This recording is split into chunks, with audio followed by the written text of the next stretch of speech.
Young woman's voice panicked. "He's not my dad. Please, he's not my dad."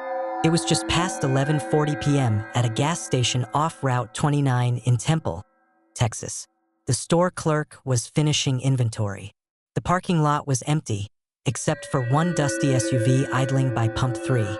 A girl, barefoot, shaking, bolted inside the convenience store. Her words were clear, her fear unmistakable. "He's not my dad." Those were the last words anyone ever heard from 22-year-old Leah Porter. Within minutes, she was gone, vanished. The security footage would be picked apart frame by frame. The attendant's 911 call would spread across the country. And the phrase, "He's not my dad," would become a haunting mystery, burned into the minds of investigators, her family, and an entire town. But what really happened that night? Who was the man in the SUV? Why didn't anyone stop him? And how could someone disappear so completely in less than 3 minutes? This is the case of Leah Porter, and the chilling final plea that still haunts the gas station off Route 29. Leah Porter was not the kind of person you'd expect to disappear without a trace. At 22, she was a nursing student at Central Texas College. Quiet, thoughtful, and fiercely independent, Leah had dreams of becoming a pediatric nurse. Her friends described her as the calm in any storm. Her mother, Angela, called her "my old soul in a young body." Leah grew up in Killeen, Texas, just a short drive from where she would later vanish. She was the only child of a single mother, and though money had always been tight, their bond was rock solid. But in the weeks before her disappearance, Leah had been different. She stopped responding to texts, canceled weekend plans. Her social media went completely silent. Angela noticed the change right away. Leah, who used to call her every night before bed, had missed 2 calls in a row. She chalked it up to school stress, until the 3rd night when Leah didn't come home at all. Then came the strangest clue, a photo sent from Leah's number, a blurry snapshot of a forest road, almost completely black, with headlights glowing faintly in the distance. No message, just that eerie image. Angela reported her daughter missing the next morning. Police entered Leah into the system as a voluntary absence. It wouldn't be until 4 days later, when the gas station incident happened, that law enforcement realized something was very wrong. The footage was grainy but clear enough. At exactly 11:41 p.m., Leah Porter is seen running barefoot across the gas station lot. She's wearing an oversized hoodie and athletic shorts. Her legs are scratched. Her eyes dart to the SUV, then to the door. She runs inside. Behind her, a man exits the vehicle. Mid-40s, heavy build, ball cap. He walks, doesn't run, toward the door. Leah's mouth moves quickly. She gestures toward the man. Then, audibly on the mic, "He's not my dad. He's not." The man steps inside. Leah freezes. There's a moment, barely 2 seconds, where her whole body flinches. Then she walks toward the man, hesitant, silent. The two exit together. At 11:44 p.m., the SUV pulls out of the lot. Leah Porter was never seen again. The clerks call. 911. "What's your emergency?" There's a girl here. She ran in saying the guy outside wasn't her dad. She looked real scared. Where is she now?" "She just left with him." "She went with him willingly?" I don't know. She said something about him not being her dad and then just froze. The clerk didn't intervene. Later, he would tell investigators, "She looked like she wanted to run, but then it was like she gave up." Investigators would later replay that tape over and over. Why did Leah say those words? Why didn't she resist more? Who was the man in the SUV? Once police realized Leah was already a reported missing person, they reclassified her case as endangered. The SUV's plate wasn't visible on camera, but its make and model, a 2007 GMC Yukon, dark green, narrowed the search. Detectives canvassed local gas stations, motels, truck stops. And then, another chilling detail emerged. Just 3 hours before the gas station sighting, a woman in Belton, roughly 20 miles east, reported a barefoot girl knocking on her back door. The girl claimed she needed to use a phone. She was crying. Before the woman could unlock the door, a man appeared on the porch. He said, calmly, "Sorry, ma'am. My daughter has a condition. She gets confused at night." The girl didn't speak. She just stood there. The man grabbed her by the wrist and led her away. That girl, the woman later said, looked exactly like Leah Porter. Using store footage from the Belton neighborhood, police began to piece together the SUV's likely route. One camera caught the vehicle turning south onto County Road 95. It vanished into a stretch of back roads and woodland. It wasn't until they ran a partial plate match and a description of the SUV that a name came up. Gordon Hale, age 46, recently released from state prison. Convicted in 2003 for unlawful restraint and possession of child pornography. He had been out for just 7 months. He was last known to be living out of his car. No fixed address. No parole violations yet. But here's the catch. There was no known connection between Leah and Hale. No shared relatives. No mutual social media links. No reason their paths should have ever crossed. Until investigators found the first clue. A burner phone, registered under a false name, was found tossed behind a closed-down car wash less than a mile from the gas station. The messages were mostly wiped, but one text thread remained. Him, "You still there? Unknown number. Can't tonight. She's freaking out." Him, "Get her calm. We're almost there." Authorities believed the second phone belonged to someone helping Hale, someone who had Leah, before she ended up at the gas station.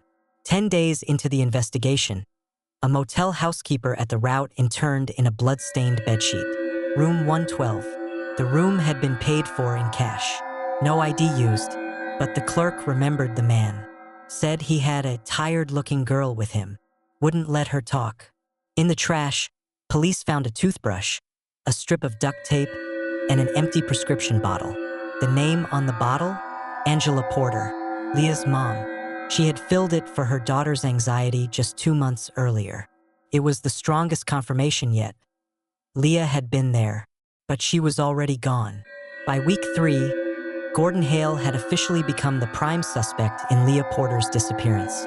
But he had vanished just as thoroughly as she had.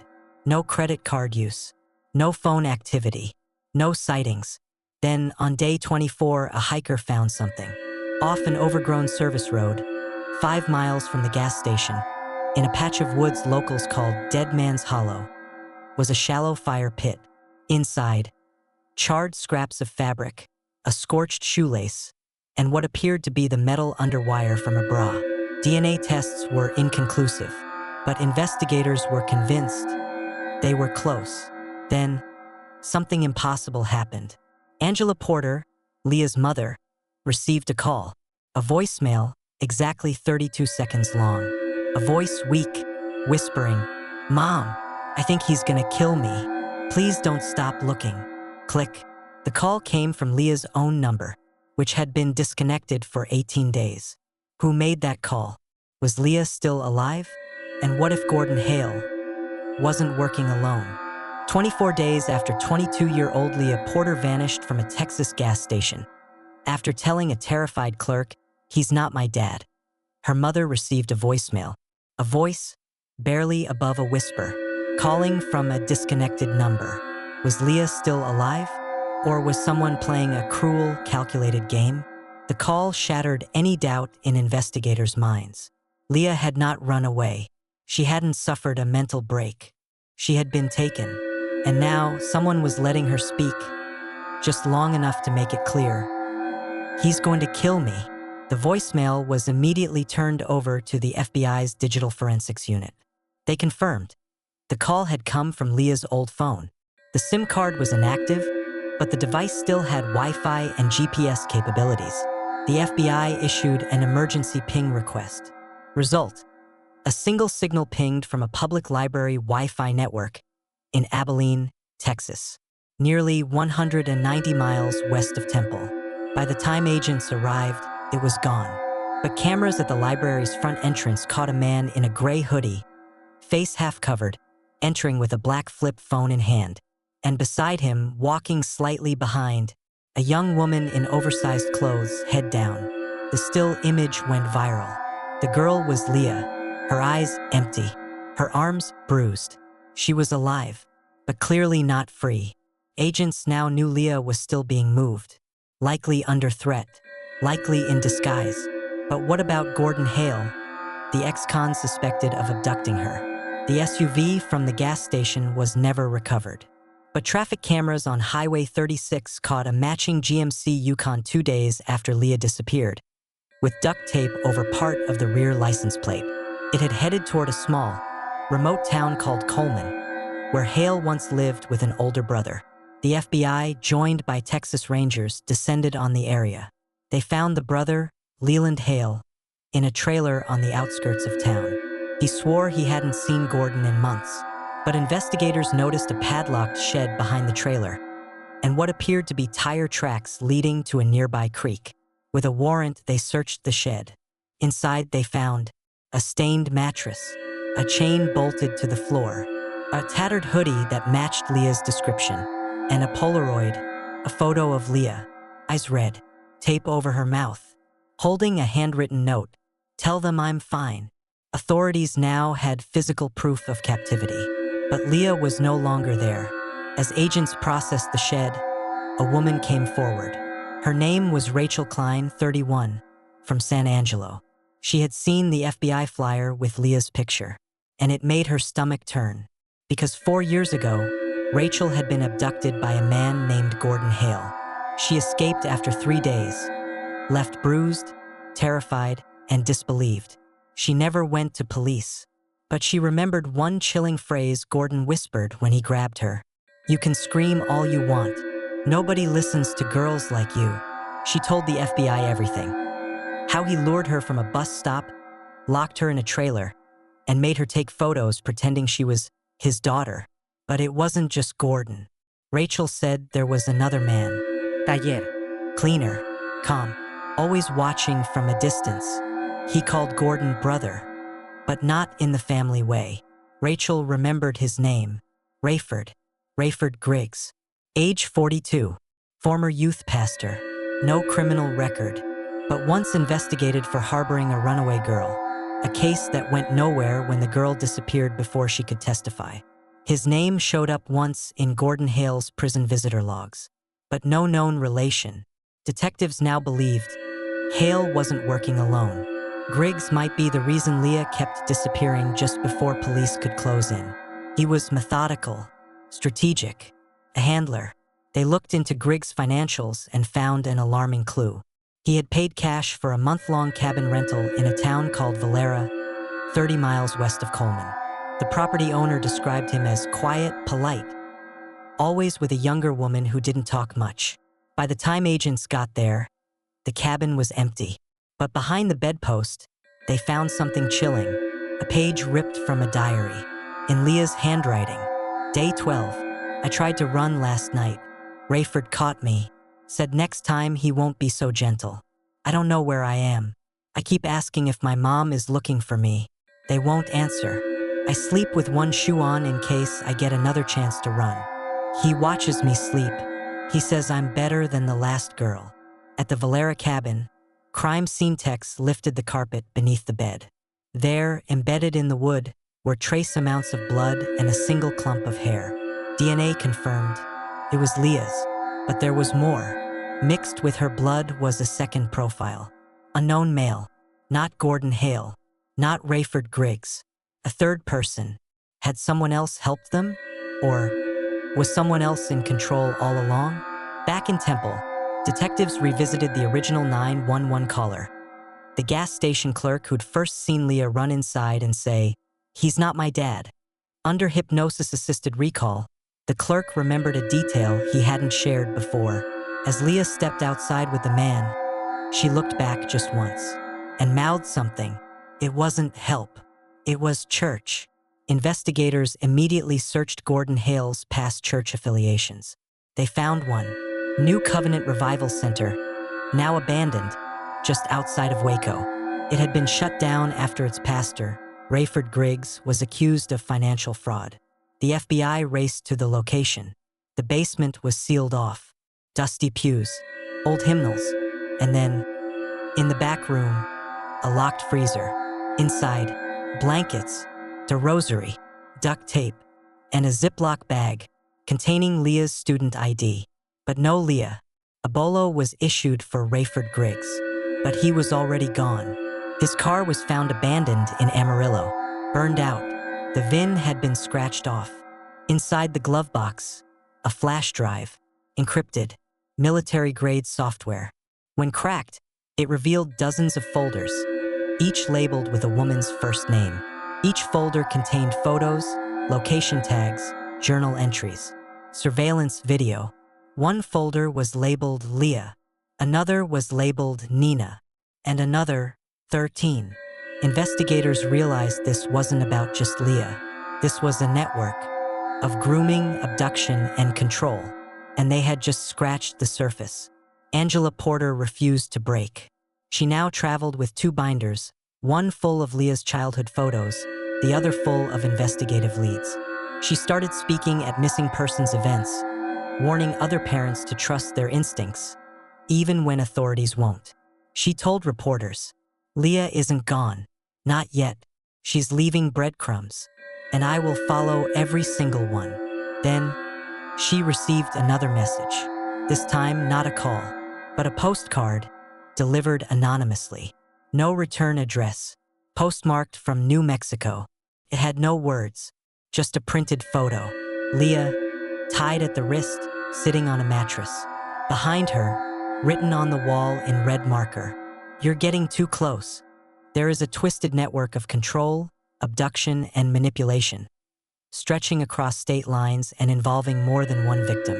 The tip led FBI agents and Colorado State Police to a remote, off-the-grid cabin tucked deep in the San Juan forest near Pagosa Springs. It was snowing the night they arrived. There was no cell signal, just a winding trail leading up to a dark cabin lit only by a lantern in the window. They approached quietly, guns drawn, drones overhead. Perimeter was secured. Then a faint sound, a voice. "Please, someone help me." Inside the cabin, agents found Leah Porter, wrapped in a tattered blanket, curled into the corner of a mattress bolted to the floor. Her hair was shaved. She was barefoot. A bruise stretched across her temple. But she was alive. Behind a hidden panel in the wall, they found 2 more girls. One was just 14. The other, a 19-year-old named Nina, long presumed dead. The girls were emaciated, dehydrated, but responsive. And their captor? Rayford Griggs was found crouched in a crawlspace, holding a hunting knife. He didn't resist, but what he said chilled even the most seasoned agents. "They were safer with me than with the world." Gordon Hale was arrested 2 days later in Arizona, found hiding inside a cargo trailer. When told that Leah had been rescued, he reportedly muttered, "She always was too loud." The FBI charged Rayford Griggs and Gordon Hale with human trafficking, kidnapping, assault with intent to commit harm, conspiracy to transport minors across state lines, possession of illicit material. But what shocked the public even more was the unsealed evidence from the flash drive. At least 12 victims had been documented, many still missing, some believed deceased. The courtroom during Rayford's trial was tense, with silent gasps as the jury was shown diary entries written by Leah. "He makes us wear different names. We can't call each other anything real. I think he keeps us until we're too hard to control. Then he says we go to a better place." Rayford was sentenced to 6 consecutive life sentences without parole. Gordon received 120 years for his role in multiple abductions and conspiracy. During sentencing, Leah stood in court, trembling but unbroken. "They thought they erased my name, but I'm still here, and I remember every second." News of Leah's rescue and the disturbing network behind her abduction dominated national headlines. Gas station abduction unravels secret trafficking ring, CNN. Not my dad. The words that saved a life, Dateline special. 12 girls, 1 flash drive, 1 brave survivor. People magazine.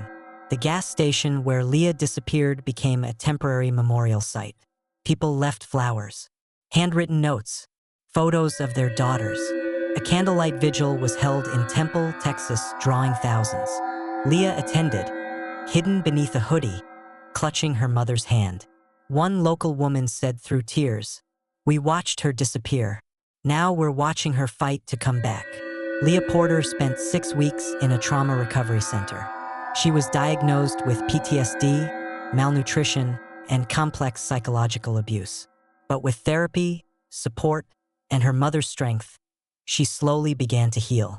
She started a nonprofit, the Last Words Project, dedicated to tracking down survivors of trafficking who were never believed. Angela Porter said, "They took her name, her voice, her freedom, but she came back with something stronger, purpose." Legislation soon followed. Texas passed Leah's Law, mandating mandatory surveillance backups at gas stations and stronger tracking systems for missing young adults, particularly those deemed not endangered. Nationwide, Leah's case led to a reevaluation of runaway classifications for women under 25. It started with 7 words. "He's not my dad. Please help me." Words dismissed by police, barely heard by a gas station clerk, but remembered by you. This case teaches us that evil doesn't always look like a monster. Sometimes it wears the face of a preacher, a neighbor, a father figure, and sometimes all it takes is a moment of bravery, just one cry for help, to unravel a darkness stretching further than anyone imagined. Leah's story is one of terror, but also of triumph, because she never gave up. She left breadcrumbs, and when the world finally listened, she came home.